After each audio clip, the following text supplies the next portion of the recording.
itong susunod ng Fearless 14, mas malaki, mas marami silang nalalaman dahil mas matagal silang nagsilbi kay Saldico kaysa ditong naunang Brave 18 na ito. So expect natin na mas marami silang isisiwalat na hindi pa sinisiwalat nung Brave 18.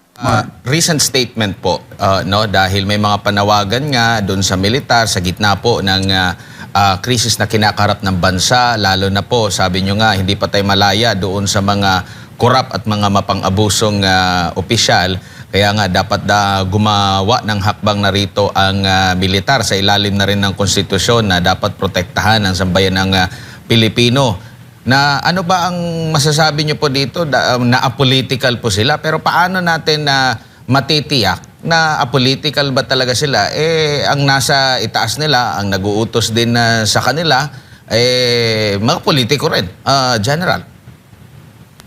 Yung being a political, tama yun, yung yung armed forces ay hindi dapat makisali o makisawsaw sa politika, lalo na yung mga partisan political activity na yun, Pero hindi rin natin may kakaila na ang mga leader natin ay mga politiko, okay? Pero sa nangyayari sa ating bansa ngayon na pinapanawagan natin, dahil ang armed forces, ang mandato nila ay protektahan ng taong bayan.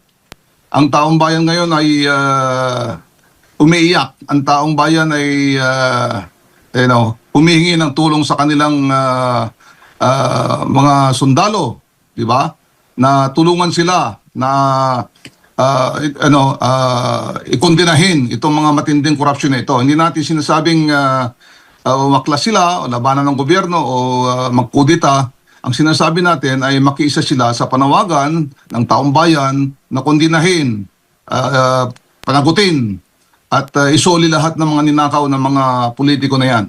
Yun lamang po ang gusto natin mangyari. Ayaw natin silang maklas o pabagsakin ng gobyerno. Opo, nabanggit naman po na hindi raw sila bulag at hindi rin daw sila bingi sa mga kaganapan. Nararamdaman niyo po ba ito, General? Unfortunately, hindi.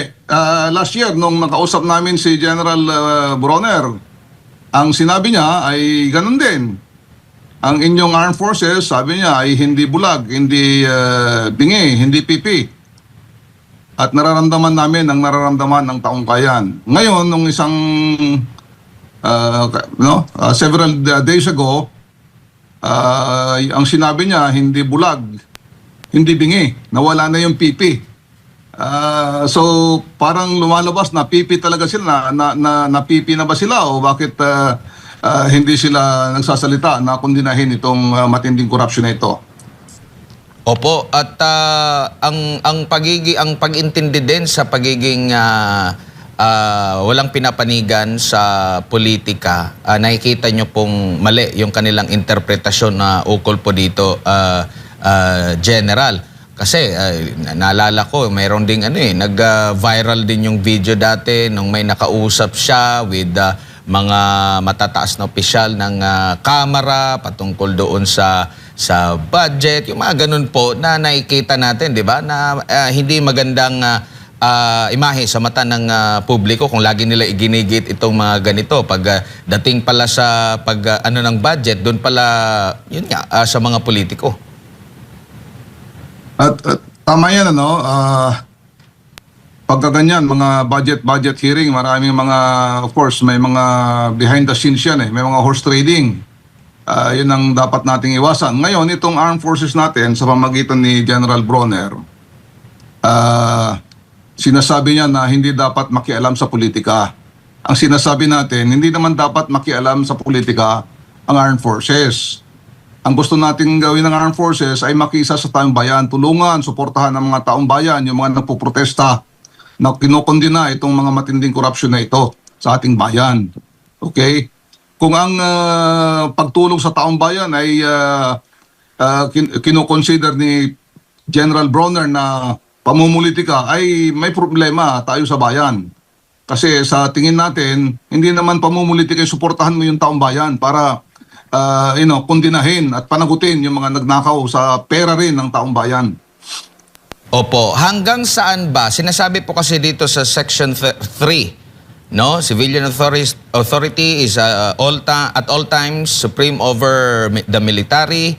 The armed forces of the Philippines is the protector of the people and the state. Hanggang saan ba itong pagiging protector of the people and the state nitong armed forces of the Philippines, no?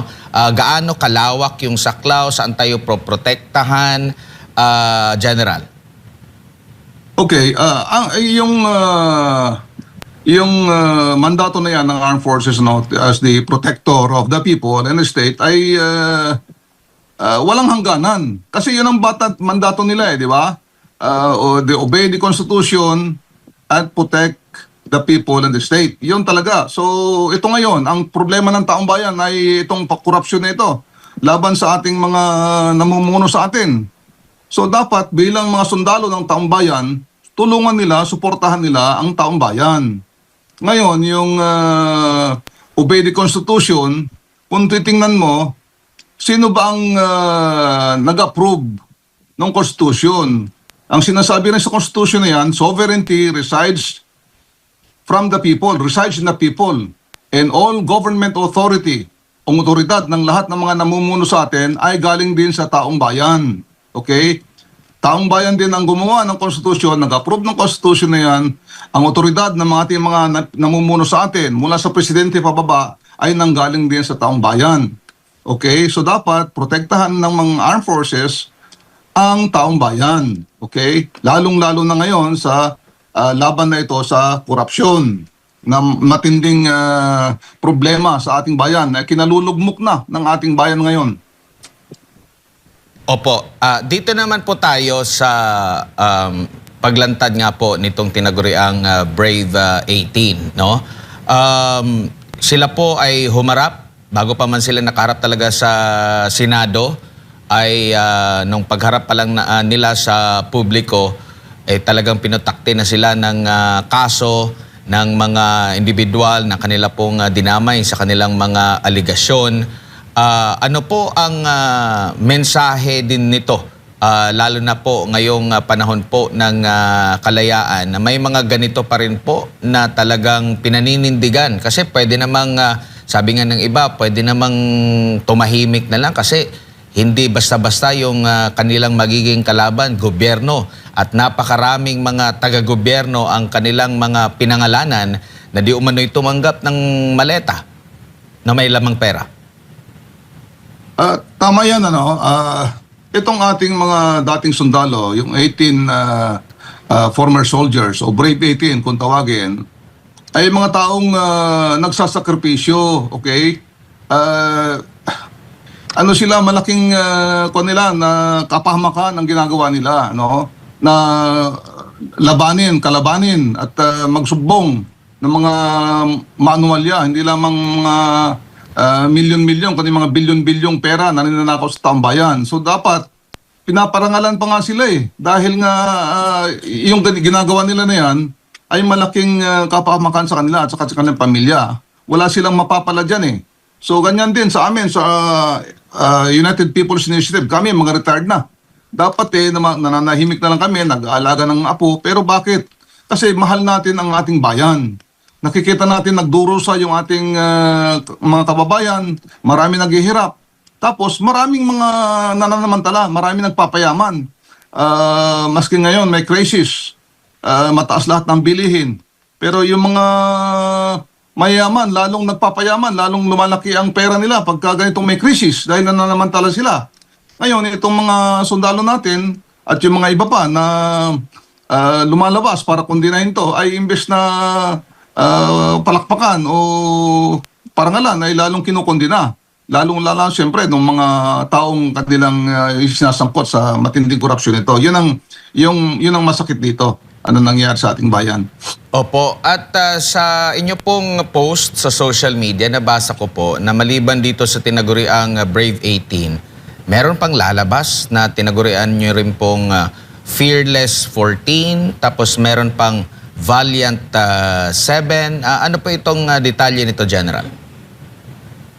Itong mga Fearless 14 sa Valiant 7, mga kasamahan din nila ito, yung Brave 18, Sila lahat ay mga naging security o yung mga personal assistants o office assistants ni dating Congressman Saldico. Kaya maraming nalalaman nito mga ito, okay? Dahil sila mismo sila yung VIP security, sila yung driver, sila yung protector, sila yung inutusan na magdala ng mga mali-malitang pera na yan. So personal personal experience, personal testimony na sila talaga ang nagdala ng mga pera na yan kung kani-kanino mga tao, matataas na politiko. Opo. Sa nakalipas po na pagdinig sa paksyon po ni Senador Gatchalian ng Blue Ribbon Committee ni Senador Erwin Tulfo, kinwestiyon po yung kredibilidad nitong tinaguriang Brave 18. And kabilang po doon yung kanilang pagkaka-discharge daw po sa Armed Forces of the Philippines, dishonorably discharged daw po ito. Meron po ba kayong informasyon? Kasi nga, pangit kasi pakinggan yung dishonorably discharged dahil nag-awol. Di natin alam anong pinaka nasa likod ng kanyang pag-aawol.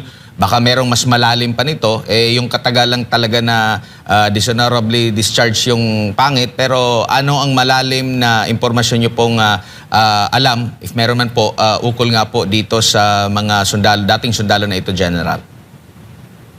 Okay, yung sa dishonorable discharge sa Armed Forces, marami mga dahilan yan. Isa nga dyan, sabi mo, yung awol, di ba? Ngayon, yung awol, bakit nag-aawol ang isang sundalo? Okay? Yung nangyari dyan, sa iba sa kanila, mayroong mga family problem, di ba? Nagkasakit yung mga anak o yung may mga gulo-gulo sa pamilya. So, sa mga bagay na gano'n, hindi na sila bumabalik sa kanilang mga unit. So, awol yun. Meron din yan yung mga nag-aawol. Bakit? Meron mga abusadong mga opisyal, may mga abusadong commander. So, imbes na mapahamak sila o makapatay sila, ay nag-aawol na lamang sila. Ngayon, sabihin na natin nag-awol sila o dishonorable discharge sila. Sa ginagawa nila ngayon, parang redemption to sa kanila na may magawa sila ng tama sa bayan. Kung may nagawa man silang mali nung nakaraan, serbisyo nila, ay ito parang, ang tawag ito, redemption o parang kinaklaro nila o dililinis nila ang kanilang pangalan sa pamamagitan ng paglantad o siwalat ng mga maanumalyang mga korupsyon na ito na naghahatid sila ng mga bilyon-bilyon mga pera sa kung kanino. So, redemption sa kanila yon. So, dapat pa nga, ang sabi ko, palakpakan natin sila o parangalan o purihin sila sa ginagawa nilang ito dahil wala naman silang mapapala dyan Pinapahamak pa nga nilang pamilya nila. Bakit nila ginagawa yon? Dahil sa tingin nila, dapat nilang gawin yon para makatulong sa taong bayan. Yun ang tumpak doon. Opo. Sir, meron din ako nabasa na malimit daw kinukuha ng mga politiko, mga opisyal ng gobyerno bilang mga security, ay dati pong mga sundalo.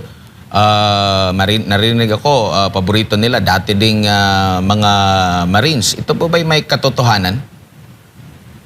Totoo yun, dahil kung kukuha ka rin lang ng mga security, ay yung may background na, hindi lamang may training, kundi may experience na sa Armed Forces. Kasi kailangan kasi dyan ay disiplina, okay? May disiplina, may paninindigan, merong sariling decision making. So dapat importante yun. Train sila, mga sundalo, sumusunod sila, at saka meron silang prinsipyo. Yung maganda doon.